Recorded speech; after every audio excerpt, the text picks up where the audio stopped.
Welcome to Movement Memos, a Truthout podcast about organizing, solidarity, and the work of making change. I'm your host, writer and organizer, Kelly Hayes. Today, we are going to talk about what happens when movements start running on empty, how trauma, burnout, and dysregulation can shape our organizing, and what it takes to sustain ourselves and each other in a moment of crisis and emergency. We'll be hearing from Aaron Goggans, the steward of the pattern at the WildSeed Society.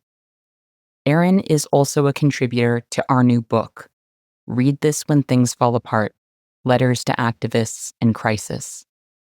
Aaron has years of experience supporting activists during moments of upheaval, and his insights feel especially urgent right now, as people around the country resist the violence of Trump's mass deportation campaign and organize for collective survival in a moment of precarity and deprivation. This isn't a moment we can white-knuckle our way through alone, but it is one we can navigate together. This conversation is not medical advice, but is offered in the spirit of collective care. If you appreciate this podcast and you would like to support Movement Memos, you can subscribe to Truthout's newsletter or make a donation at truthout.org. You can also support the show by subscribing to Movement Memos on Apple or Spotify, or wherever you get your podcasts, or by leaving a positive review on those platforms. Sharing episodes on social media is also a huge help. Truthout is an independent news organization, publishing stories that the craven corporate press won't touch. We are a union shop with the best family and sick leave policies in the industry, and we could not do this work without the support of readers and listeners like you. So thank you for believing in us and for all that you do. And with that, I hope you enjoy the show.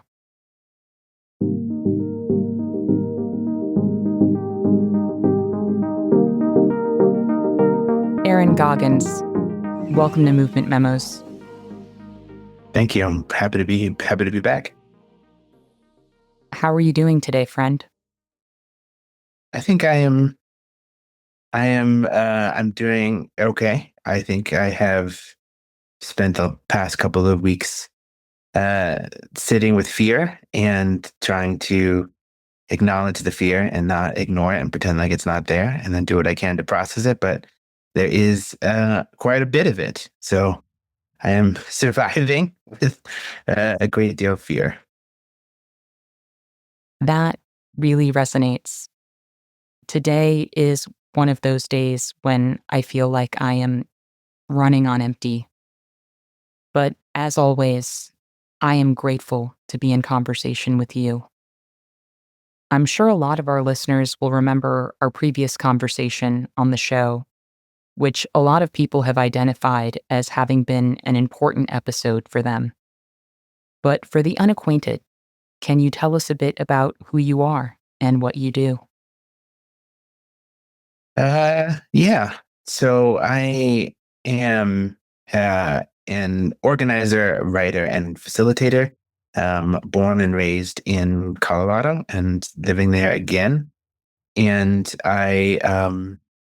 I feel like I have been shaped by longtime interfaith organizing. I was pretty heavily involved in the movement for Black Lives and was one of the co-founders of the DC chapter of Black Lives Matter, and have been a labor organizer and worked in housing organizing and international solidarity. And right now I am the steward of the pattern, which kind of means I do a lot of the strategic thinking and visioning and infrastructure building for the WildSeed Society, which is a Black-led, BIPOC-focused spiritual community that supports movement organizers at the intersection of spiritual liberation, social transformation, and economic revolution. So I spend a lot of time trying to think about design and build infrastructures for care for people in movements. Your letter in Read This When Things Fall Apart is for activists and organizers who are struggling with their mental health, which I think is so many of us right now. Early in the letter, you raise the idea of being creatively maladjusted. Can you talk about what it means to be creatively maladjusted and what you were getting at when you wrote, "In the coming years, lessons in how to thrive, learned by those of us who are born with a strong tendency to step outside consensus reality, might be life-saving to more neurotypical organizers." Yeah. Yeah. I think one of the things that I've been sitting with recently and really over years is how common it is when I talk to other organizers, how many of us were like sensitive kids who really felt for their world and were told that like being sensitive was a problem or asking for things to change because they didn't work for us was a problem. And I think we can have like two responses to that, right? Like we can either shut down that sensitivity and just be like, well, I guess we live in a cruel, unfeeling world and I'm going to do what everybody else does and say out of sight, out of mind. And I think a lot of people who get into organizing take another path, which is just like, no, I care. I care deeply. Many of us, I think many of us who are neurodivergent, who struggle with mental health, we can't help but care for other people. We can't help but care for the world. And we can't help that we are sensitive to small changes. And I think those of us who have to take that second path or decide to take that second path have found ourselves over our lifetime developing ways to get our needs met in a world that is like sometimes actively hostile to us getting our needs met and constantly shaming us for not being able to meet our needs in the parameters set out by the system. And in a moment of system collapse, in a moment where the system is being positioned and weaponized to hurt more and more people, the set of skills that we've developed as sensitive people, as people with maybe non-normative needs, as people with really like different ways that we have to get our needs met, the ways that we have figured out how to do that, I think are going to be gifts and medicines to ourselves and to the movement at large. And to me, that's what's incorporated by being creatively maladjusted. It's not saying, you aren't well adjusted to a system that isn't working. Like you are maladjusted to it, but you're adjusted to it in the direction of freedom. You're adjusted to it in the direction of care. And the more that I think about the cruelty of this moment, and the more that I think about how cruelty is the point, the more essential to me it becomes to really valorize the ways that we've figured out how to get the care that we need in the world and to share those skills and share that culture and share that praxis. Because I think fundamentally that's going to be the thing that not only allows us to thrive in this moment, but allows us to build the kind of strategies outside of the logic, both of a failing neoliberal order, but also an emerging fascist order, the strategies that will allow us to care for each other and to build a world in which we can all get our needs met with dignity and safety and joy.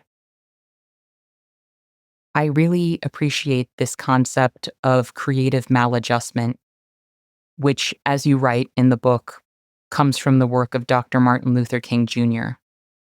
In 1963, King wrote, "The saving of our world from pending doom will come not through the complacent adjustment of the conforming majority, but through the creative maladjustment of a non-conforming minority."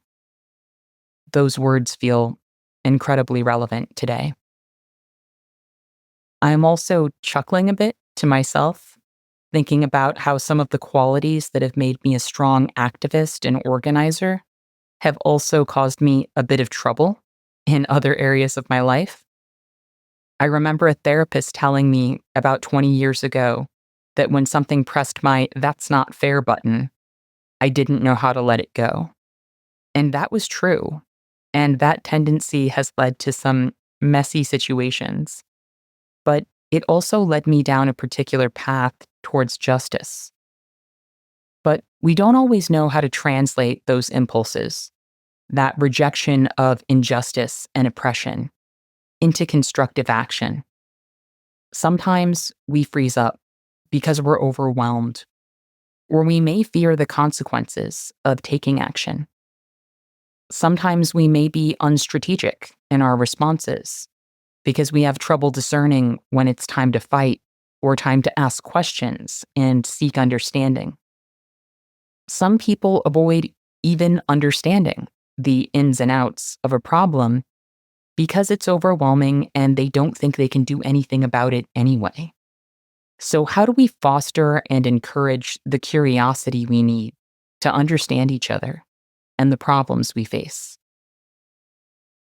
Yeah, to me, that's why focusing on self regulation and like being well regulated is so important. Because in order to be curious, we often need to feel safe. And in order to feel safe, we need to be well regulated. That it's really hard to come from a place of curiosity when you feel unsafe. And I think that there is this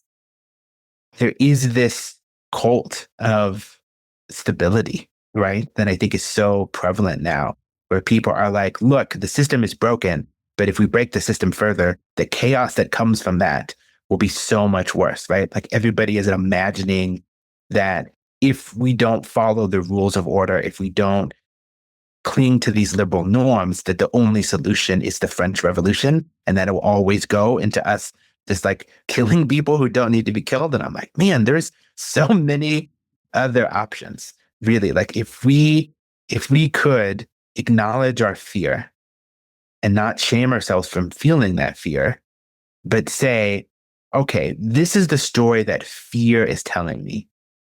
Can I connect with the love I have for myself and my community that is at the kernel of that fear, right? If we have fear of something happening, it means that there's something we value that we don't want taken away or destroyed or removed from us. So can we acknowledge that fear and shift into the things that we love and care about, that we are afraid of being hurt, but focus on that love?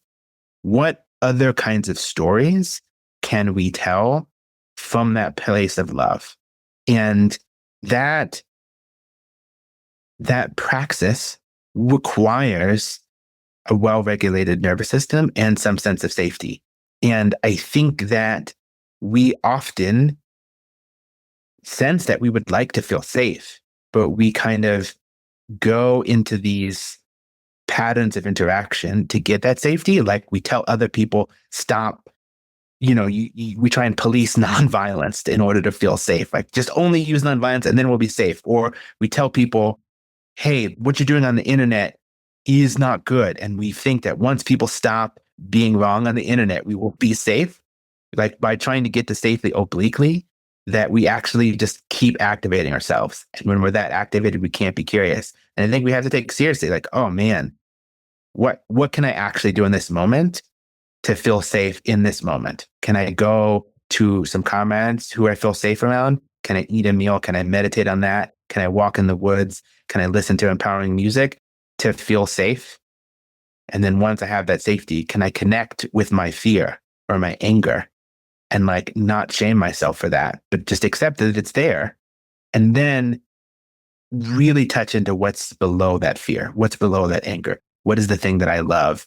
And then think about possibility from that space. And I think when we do that, we have the capacity to be curious. And when we have the capacity to be curious, we have so many more values aligned strategies that become intuitively available to us.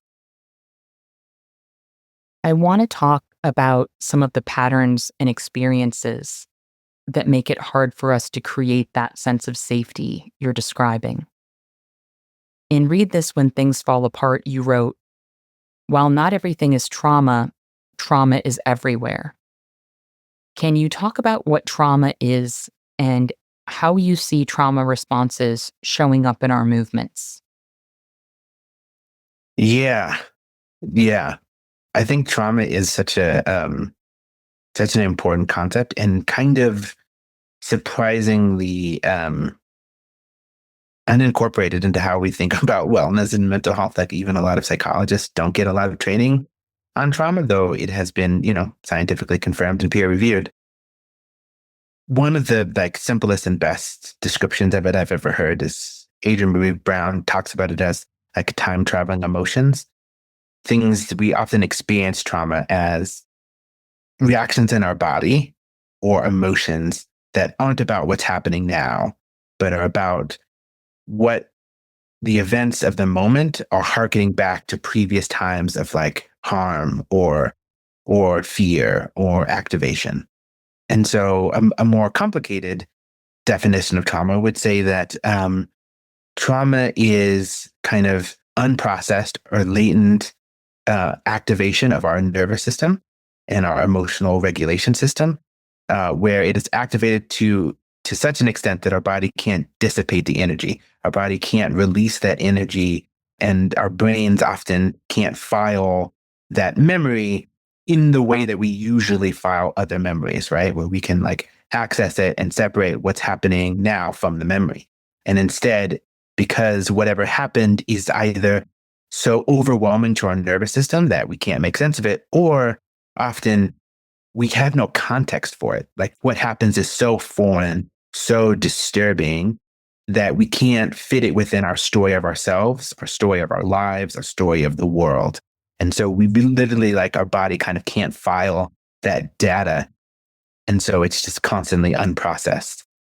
And one of the kind of weird aspects of how our body deals with that is our bodies actually want us to relive the trauma until we get it right, which kind of seems ridiculous. Like, why would our body do that?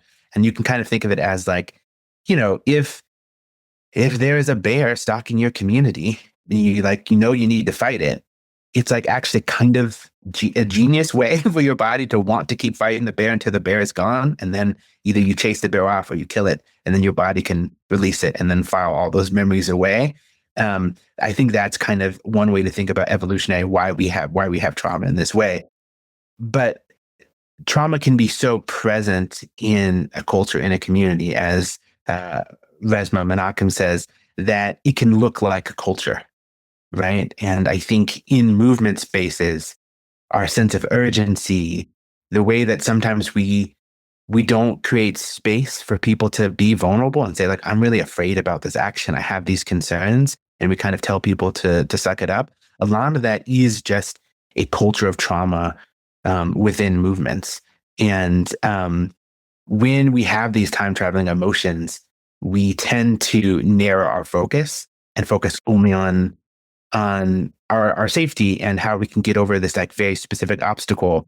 And often we can think about zero-sum games or binary thinking that actually makes us less choiceful about how we could collectively overcome a situation, or in the individual, how we could get to a place of safety. And so trauma isn't just about increasing our capacity for action, though working through trauma will often do that. It's also to have us be more choiceful and strategic about how we move forward. Because so often in movement spaces, we kind of pretend that trauma is a strategy. We like, oh no, we have to go and we have to confront the cops because that's the only way to get them to back down. And it's like, well, actually, sometimes like mutual aid, sometimes, sometimes political education, like there are other tactics we could use to defend our communities. But sometimes trauma will narrow it down to the one that kind of meets the story our body wants to tell to feel safe. I really identify with what you're saying about how we sometimes feel like we have to lean into the same feelings, patterns, and outcomes, and how going through those motions can feel strategic and necessary when it's not necessarily what we need or what the movement needs. I have some thoughts about that, but before I dig into those, I want to clarify for our audience, what does it mean to be dysregulated? Another part of like how trauma shows up and how we get trauma is this concept of regulation or dysregulation, right? And like part of it is you can think of in a really well regulated person's life, something might happen, which you might call a stimuli, right? You eat food or you hug a friend or a car backfires, right? All of those are stimuli. And your nervous system is like slightly or greatly activated by that stimuli. And if you're well regulated, you will kind of be a little bit more aware. Your cortisol might spike, you might breathe a little bit faster, but then you recognize, oh, a car backfired, I'm fine. And like within 30 seconds, you're like back, your heart rate is normal, you feel safe in your body. And you might have a little bit more energy, but you're not going to be totally drained. You're not going to be running on reserves. And when we're dysregulated, our reaction to stimuli isn't quite as effective or useful, right? And this can mean we overreact. So somebody drops a table or a car backfires, and we take that stimuli and we get overactivated. Well, now we are thinking about running away, or we're getting into fights with people, or we just freeze and shut down. And so activate that kind of dysregulation can show up either as overactivation or sometimes underactivation, which means that, we might actually be in a situation where the cops are showing up and showing tear gas and we underreact. We freeze, or we think like, oh, I don't need to like be safe. I don't need to put on a mask. I don't need to get away from the air. Like I'm going to go do something that my body doesn't actually have the ability to do, right? That's another way that dysregulation can show up. And when we are dysregulated, it's much more likely that stimuli will cause trauma, again, because trauma can be from just situations that we can't process, that overwhelm our system. And the more dysregulated we are, the smaller things that can cause trauma. And so regulating our nervous system is something that I think activists often don't think of and isn't in our toolbox, but it's so helpful in being able to move through literally anxiety and anger and fear producing moments like this historical moment. Because the better regulated we are, the better we can deal with even the most shocking thing, because our bodies have the ability to process it. And some of the tools for that dysregulation are just what I call in the piece sort of, mental hygiene, right? Getting enough sleep. Sleep is a really great tool for regulating your nervous system. Eating healthy meals, social interaction, right? Whatever safe, healthy, positive social interaction you can get, talking to a friend, and it can be with our non-human kin, right? Hugging a tree, sitting next to a creek, contemplating your interconnectedness with nature, right? Dancing, meditation, all of those are ways that we can either process emotion or settle our nervous system so that we can be better regulated. And over time, the more sleep, the better we eat, the more healthy social interaction we get, generally, the better regulated our nervous systems are. I think what you're saying is so important. And now that you have elaborated a bit on dysregulation, I want to circle back to what you were saying about how we sometimes lean into overactivation and what's traumatizing us and how we can interrupt that cycle.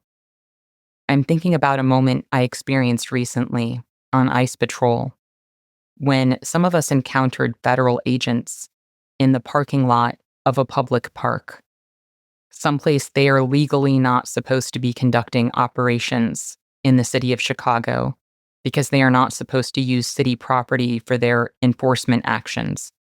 But we all know they don't care about the law.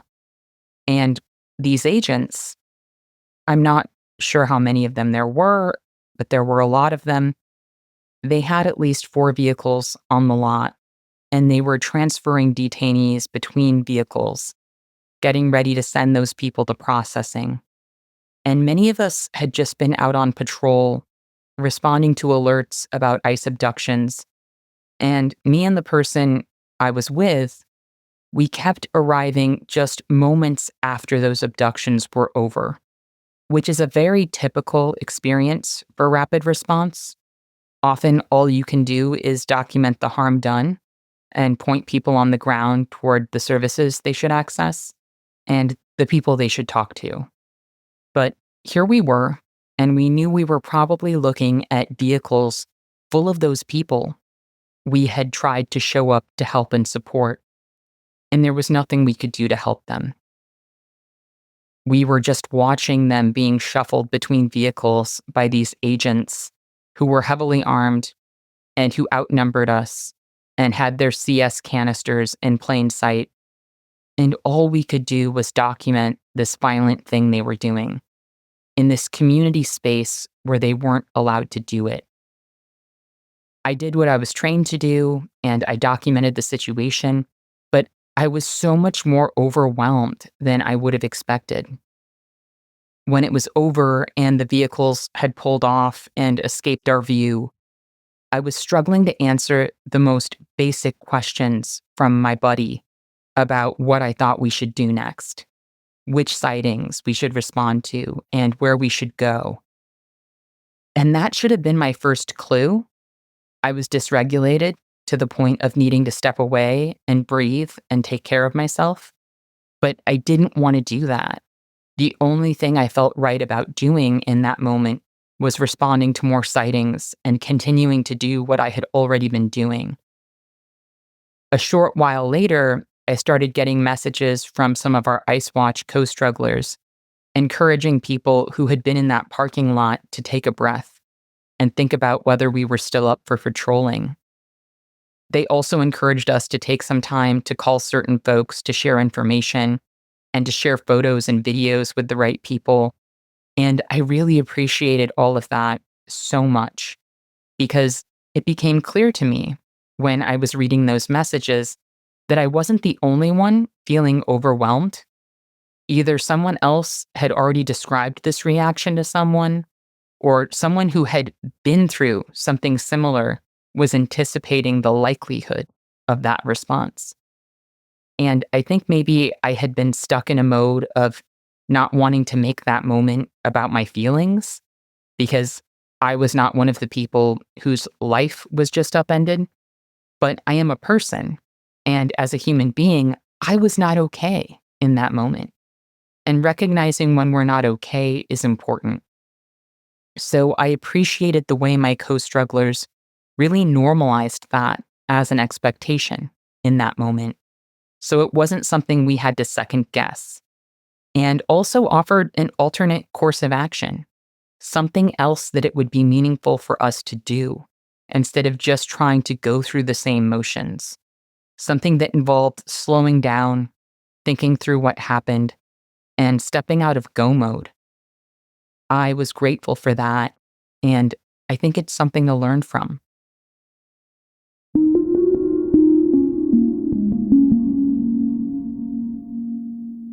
In Read This When Things Fall Apart, you discuss some of the unhealthy patterns that can emerge in our movements. In your letter, you write, eventually activists find themselves passing harm back and forth, asking more and more of each other because they live in a world where the stakes are impossibly high. Can you say more about that? Yeah. Yeah. I just had this like realization with my therapist, which is like, something I think most people kind of like are aware of, but I never realized for myself, which is that when I'm stressed, it's not just that I react to moments in a more heightened way or in a way that's less kind. It's also that I read the situation more as a threat than it ever was, right? And so I think that one of the ways that a culture of trauma shows up in movement spaces is that we have a habit of pushing ourselves so hard that we are constantly dysregulated.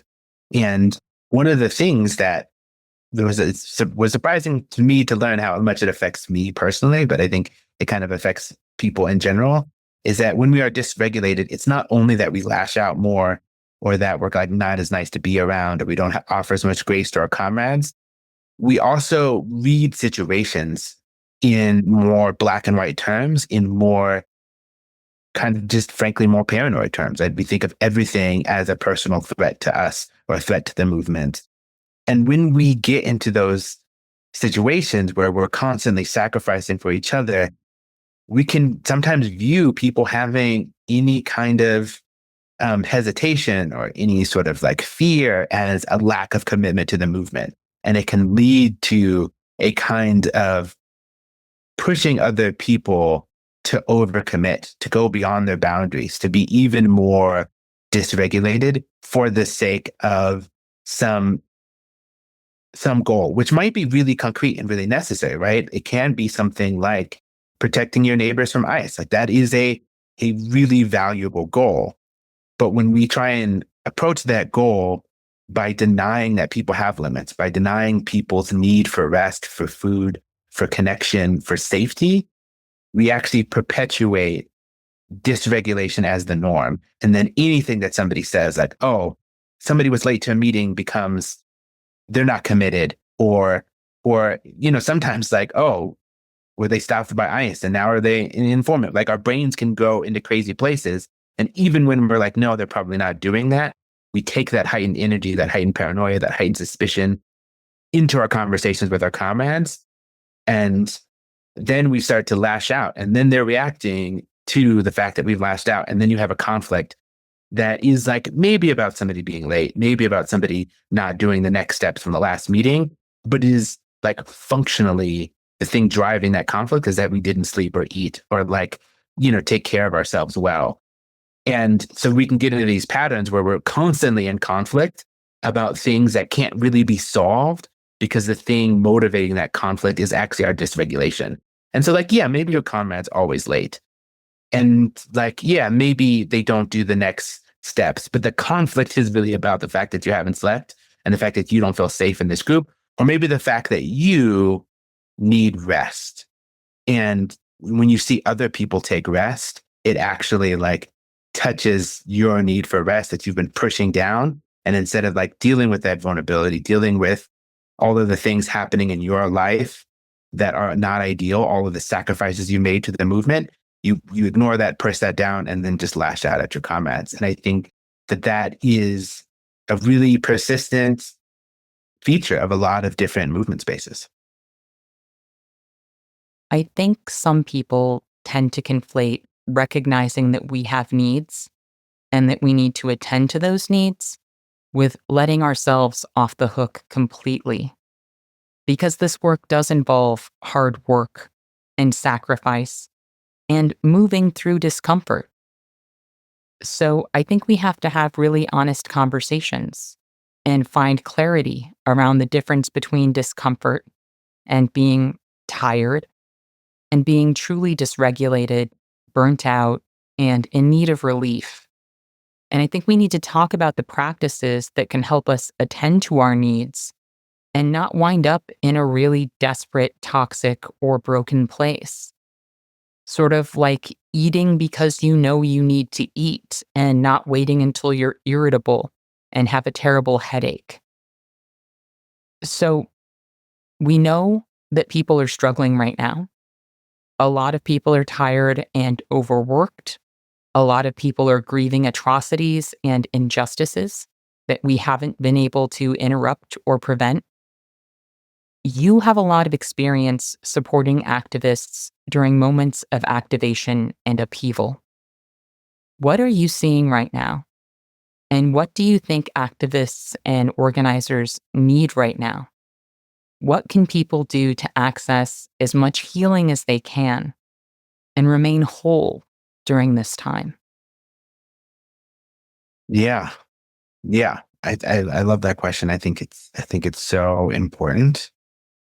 I think, to highlight one of the things I've seen folks do really well in DC and in Memphis and in Chicago and in Portland and LA and all these different cities is to respond as a group. Like I think you know, the like Rogers Park community in Chicago is like a really good example of like they have a way of interacting. Like people go out, do patrols when they hear that ICE is out there. People have their whistles, and it's just so much easier on our nervous system to move as a group in that way because you don't have to spend all the time managing and being like, am I responding this to this well? Is this the right thing to do? Right. When you see other people do it, it actually is a lesser load on our nervous system. And I think a thing you can always add to that is really small daily rituals. I know a lot of people have a lot of like, honestly, just trauma with religion and spirituality. And to me, it doesn't have to be a sort of religious ritual. You don't have to say a prayer or light a candle if that's too religious to you. But really, I think for the human nervous system, having some way to tell our body, okay, I'm about to get into some shit. Let me shift intentionally, and then most importantly, a way to shift out of it. Right. That's one thing that rituals allow us to do.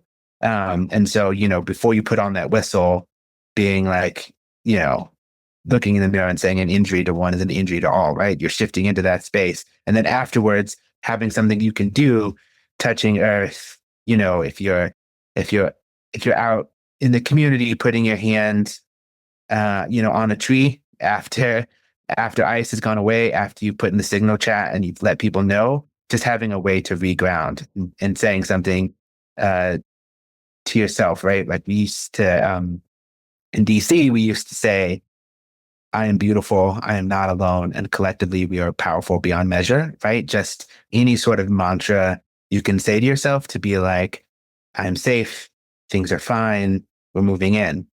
Or having a mantra when things are really crazy to remind yourself that like there will be a tomorrow, I think is really helpful, right? Taking a bath, lighting a candle. There are all sorts of rituals that can close that activated space in a way that can help our nervous system be like, okay, we've left that. Like that situation was really intense, but we're not in it anymore. And then always give yourself space to reflect on that and be like, oh man, we did do that. I think, again, part of something that can help us make sure that these intense moments don't go into therapy is just to talk about it, right? To politicize it, because that helps us put it in our story of the world and in our story of us. And so debriefing situations like that is just really crucial. It's really important to talk with your friends and say, man, this is crazy. And I think sometimes it can feel, I don't know, it can feel like you're taking up too much space, or particularly if you feel really safe in this moment and you're like a citizen, it might feel weird to talk about constantly, like how stressful it was just to go and see if ice was happening. But it's so crucial to talk about that with your comrades so you can make sure you're placing all of that activation into a coherent story of like who you are, and remind yourself that like, yeah, this is the work of keeping yourself safe, of keeping community safe, of pushing back against fascism. This is the work, right? And I think that's another thing, and maybe one of the most important things that folks can do is schedule rest and restoration ahead of time.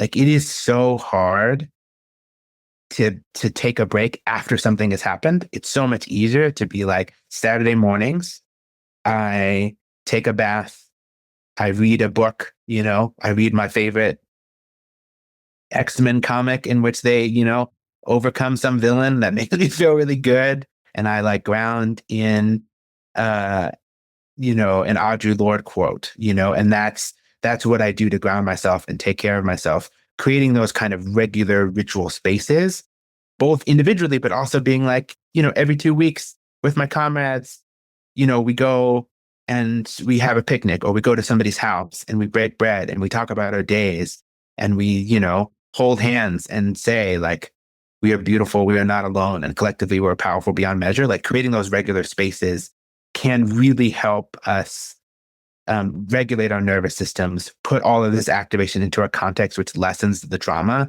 and constantly tell ourselves, right, yeah, we're not alone. We're doing this together. We are part of something bigger than ourselves. And I think for me, that all of those things can create another component that's really helpful in this moment, which is just like hope.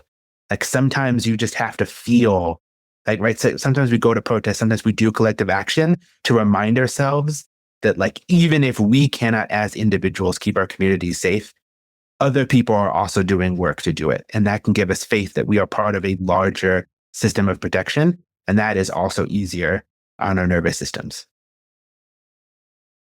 That is so helpful. And I really want to underline what you said about making space for rest and making space for joy very intentionally.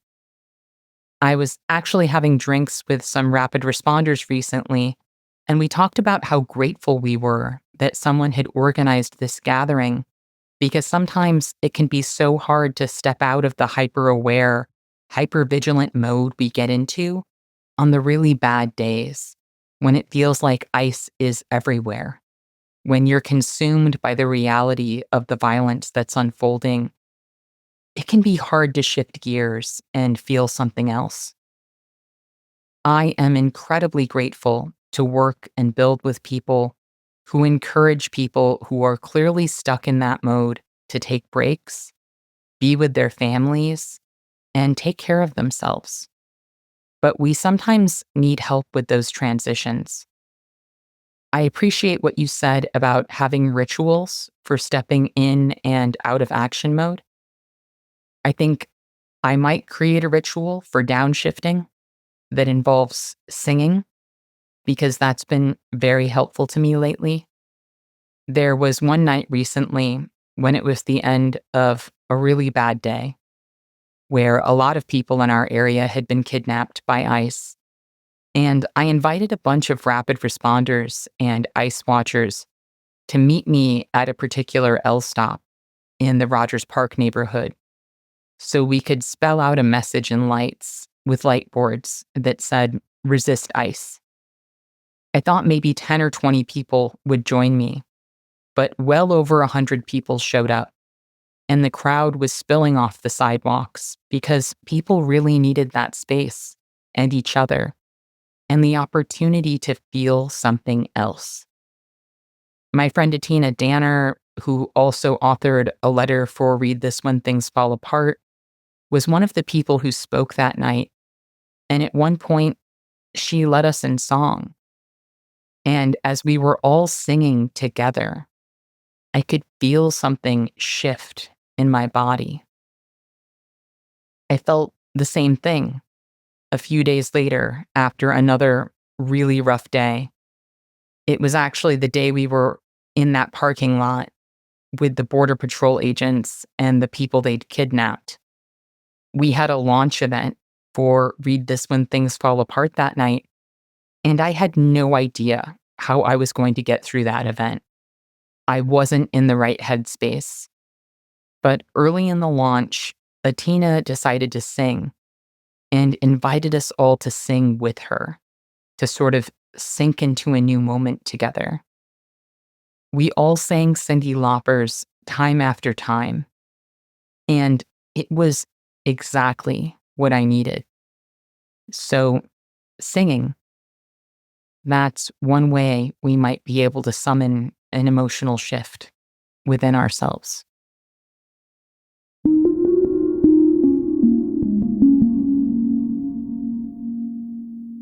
So, we've been talking about people who have been going really hard, people who are really exhausted by the laboriousness of this moment. I think there are also people right now who are experiencing the impacts of this moment in more of a freeze state. People who are not necessarily who they thought they would be in a moment of rising fascism. People who are maybe venting a lot of their emotional reaction into sort of passive mechanisms, like posting emotional reactions to headlines on social media. I think some of those people may want to move beyond that state of despondency and terror into action, but may not know how to do that. Do you have any thoughts about that right now?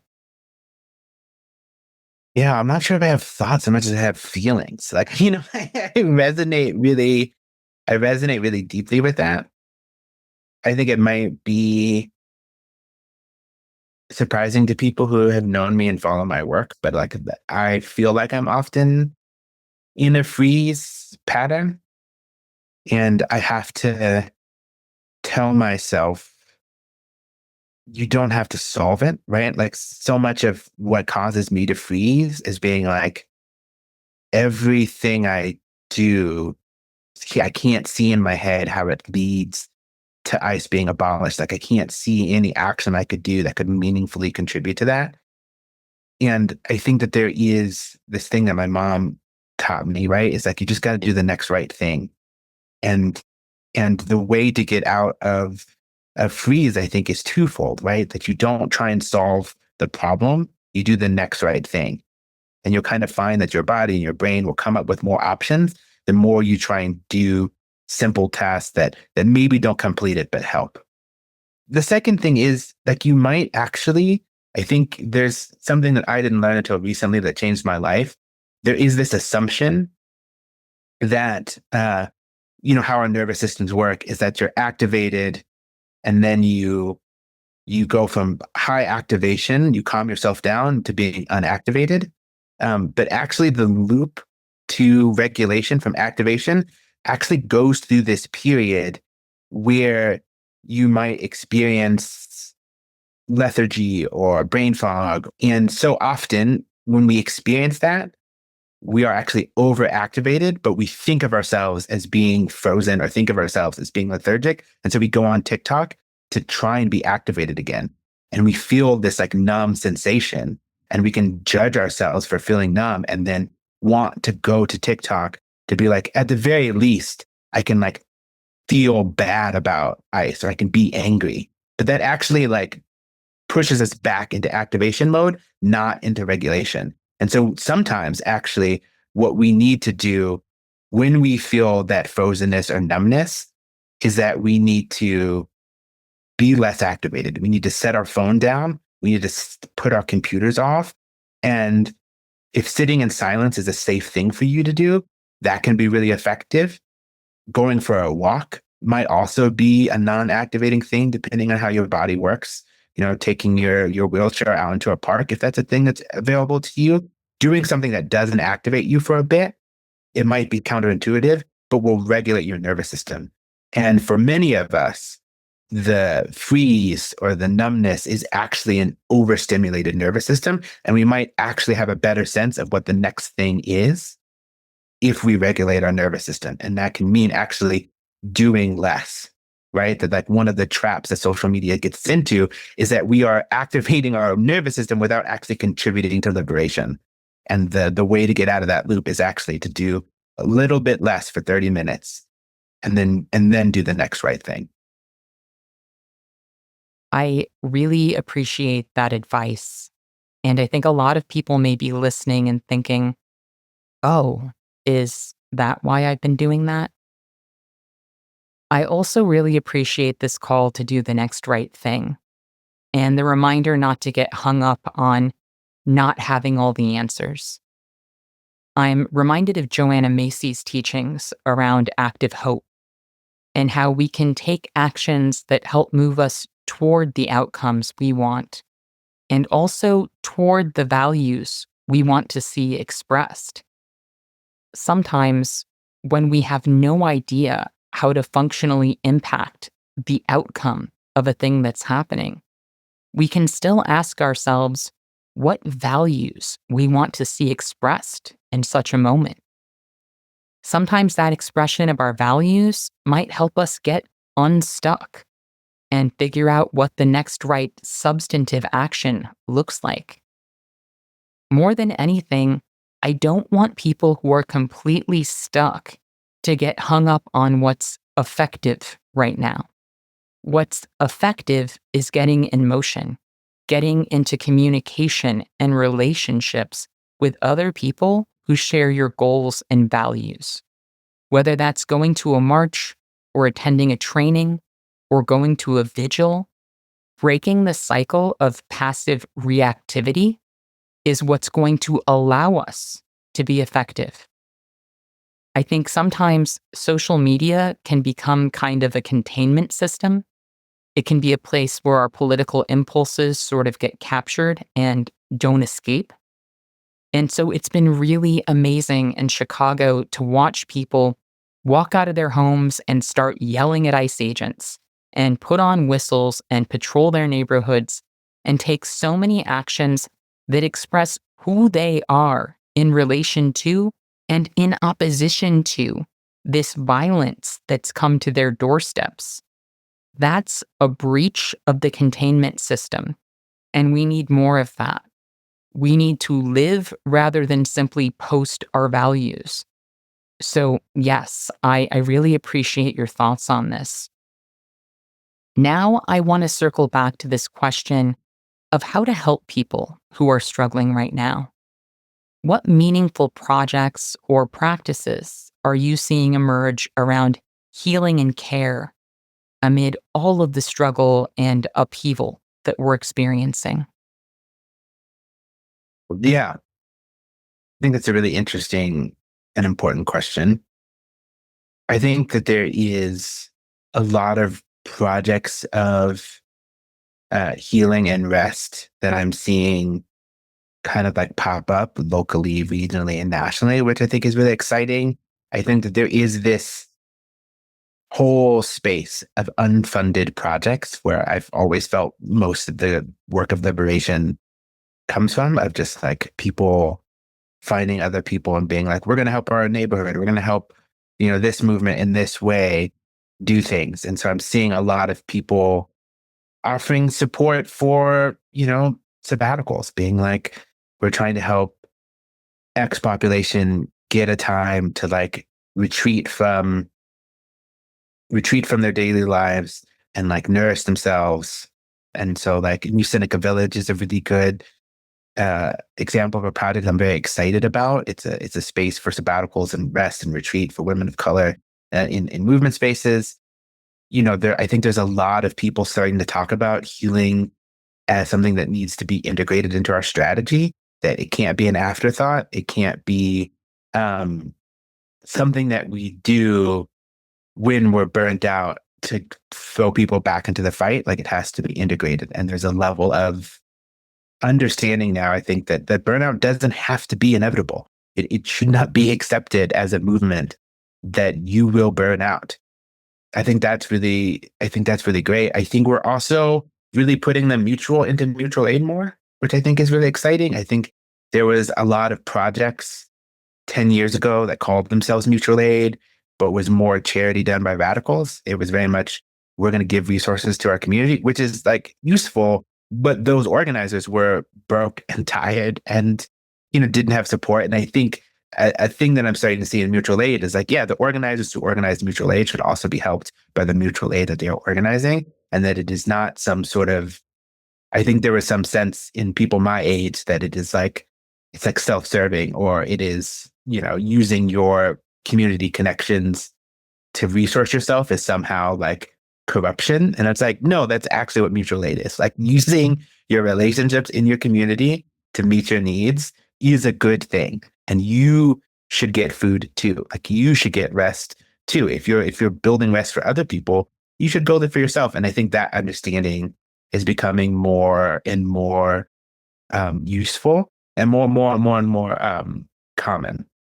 I also think that the way that younger organizers have existential fear about climate is both heartbreaking, but also means that I see a lot more younger people taking time and building intentional space to sit with the existential questions of the moment, which I think in previous movements were seen as like really navel gazing, but I actually think it's a really important aspect of trauma resilience and movement resilience, to be like, yeah, we're not going to spend a year thinking about existential questions, but like every 4 months, I'm going to meet with my friends for a weekend and go into the woods and like actually talk about how afraid I am that like maybe we won't live through this, or what does it look like when a wet bulb event happens in my neighborhood, or what happens in the next fire.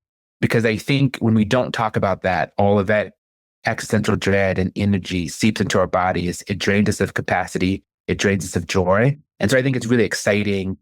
And it's not just young people, but it does seem like a generational shift that I'm really encouraged by, is people taking time out in community to like sit with this and try and process it. Another thing that I think a gift that Joanna Macy gave us during her life was like the tools and the cycles of like, how do you process that kind of existential grief? And I think that one of the things I'm like super excited about is the way that food banks and mutual aid has turned to supporting government workers. Like I think that's kind of like very similar to auxiliary programs that helped the union movement in the 30s, right? Like when we understand, even if we're not a member of this group of workers, we're not a member of their union, understanding the role that they play and understanding that like in order to push back against fascism, we need people to like people who aren't Nazis to stay in their jobs and keep running programs. And so as a community, we need to make sure they can feed their families. And I'm seeing, in DC, there was a lot of organizers creating healing spaces, particularly for federal workers and dealing with the trauma of not knowing if you're going to be fired and real honestly just being treated terribly by your employer. I think that is just super exciting. And we've talked about this a couple of times, but my core belief is that the way that we will beat fascism is showing that a more caring response is possible. And I have seen people in this country show up with such a beautiful amount of care, both formally and informally, that gives me a lot of hope. I am so grateful for this message that people who are putting themselves out there to help others should also be helped by the work we do. That is so important, and I hope more people will internalize it. Because as you're saying, this is part of our path to victory. People have to be better off for joining us. And I know that's possible because I've experienced it. I know what it's like to go from being isolated to being part of a community that is invested in my well being and survival. Some of us have been fortunate enough to find and cultivate that, and we need to sow those seeds more broadly. Our work should always help people envision themselves and their role within something larger than themselves, something transformative that can make the world better and also make their lives better. And our lives becoming better shouldn't just be the end game, it should be part of the journey. Compassion, mutual aid, accompaniment, and care. This all has to be part of our world building process. So let's take that seriously and figure out how to weave the work of taking care of each other into the work of defending our communities and building power. So many people have never experienced it, and so many people who are working really hard are not experiencing it now. We don't have all of the infrastructure we need to sustain the work that needs to happen in these times, and that's hard. So I want to send some love to activists who are feeling worn out and run down right now. We've talked a bit about the risks of simply trying to push through those feelings and some of the ways we can try to take care of ourselves. But I wanted to come back to this because I really want to honor the contributions people are making right now and how hard this moment is. I want to say that I totally understand the feelings some people are having and that it's not easy to be tender with ourselves when the stakes are so high and we're living in a state of emergency. So, Aaron, is there anything else you would like to say right now to activists and organizers who are feeling nothing but exhausted, achy, and frustrated, who maybe haven't been attending to their needs or maintaining their relationships, who just can't shift out of go mode? Yeah. And I think that's so important. I would say that like I love you and I see you, and rest is not a luxury. It's not something that can come afterwards. It's a basic requirement of the work. Just like sleep and eating and drinking water is a basic requirement of life. Everything that is a basic requirement of your wellness should be seen as a basic requirement of your organizing and activism. and that so much of how we think about capacity and discipline is actually in this lens of shaming ourselves for not being able to do more, when we really need to shift into resourcing ourselves to be able to do as much as we can handle. And that, I've never met a single organizer worth their salt who was constantly convinced that they were doing enough. I've never seen it. You will never get to a point where it feels like it's enough, and we really have to let go the false assumption that we'll stop once we've done enough, because we'll never feel that, even if everybody else looks at us and is like, oh, you've done so much. We'll never feel it. That can't be our internal thing. Instead, we have to resource ourselves with rest, with retreat, with reconnection, with regrounding and reintegration. Like, those are the things we have to incorporate into our daily life. And it's not a luxury. It's not being self-centered. It's not, centering yourself in an unhealthy way.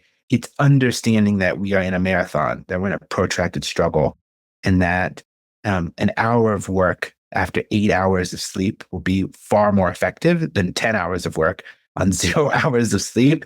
And that is just part of what it means to be a responsible organizer and activist in this moment.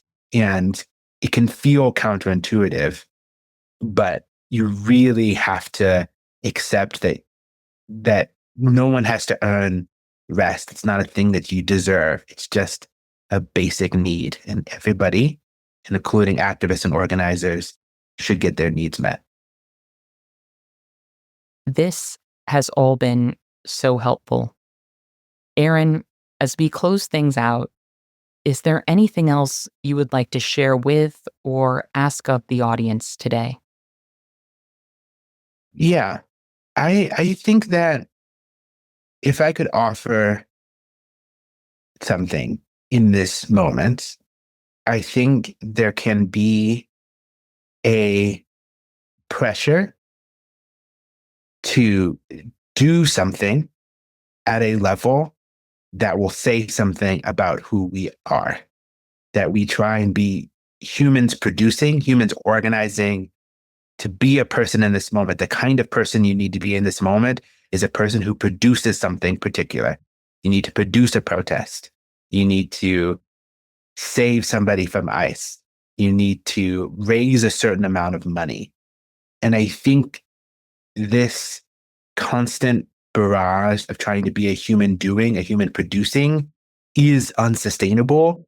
And if we really sat with it, out of alignment with like what we think life should be. And you kind of touched on it earlier. I think it's much more important to get in touch with what our values are and act from those values, which may or may not produce the kind of thing we think people should be producing, right? Like, sometimes what is necessary is to confront the police. But so often what is necessary is being kind to a comrade.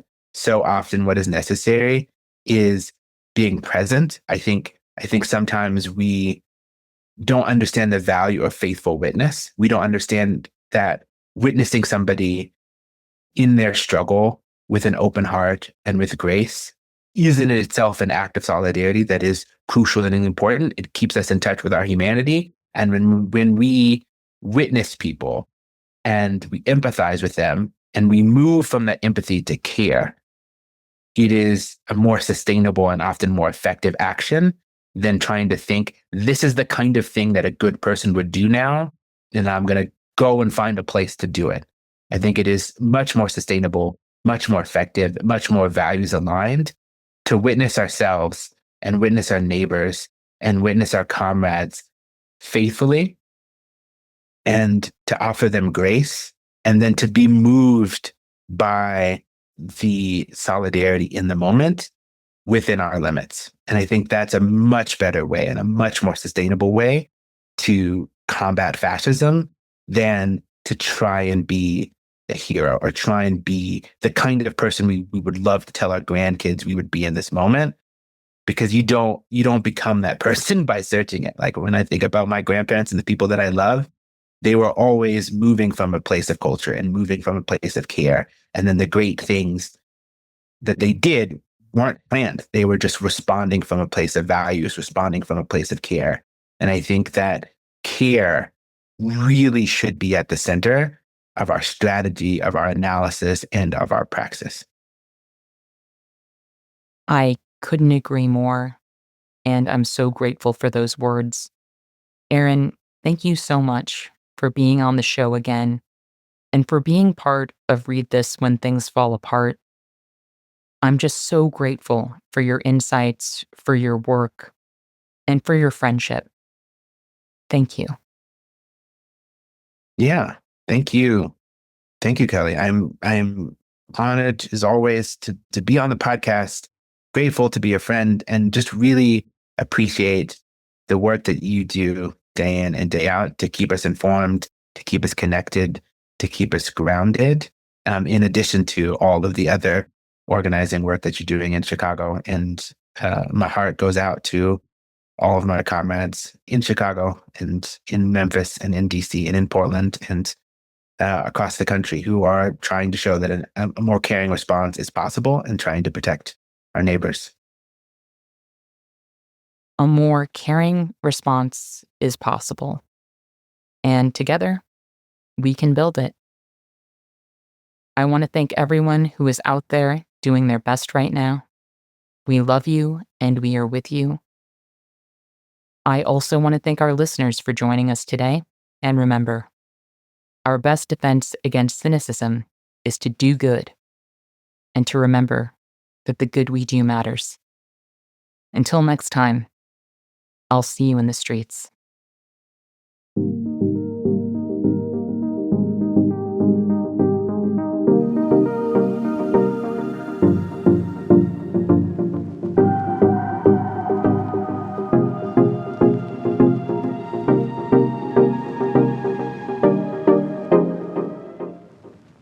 Thank you for listening to Movement Memos. This show wouldn't exist if it weren't for Truthout, and Truthout's independent news and commentary wouldn't exist without listeners and readers like you. We have no paywalls, no corporate sponsors, and no ads, except for fundraising appeals like this one. So if you can and would like to support our work, please consider dropping by truthout.org to make a donation today.